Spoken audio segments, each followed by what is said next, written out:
Here we have a Carl Giersbaum singing bird in the rectangular cage. It's just been finished restoration, and now we have a pause control and good head movement, which it hasn't had for a very, very long time. We had a new floor installed and, of course, a nice new garden.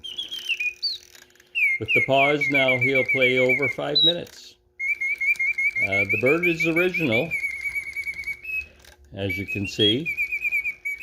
Again, reminiscent of the hummingbirds that Carl Giersbaum really enjoyed so much in Treebird.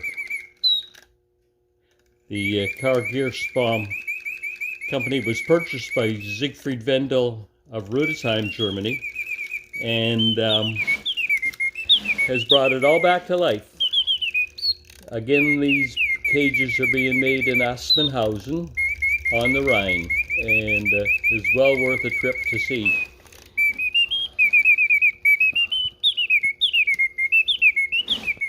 He's a happy little bird.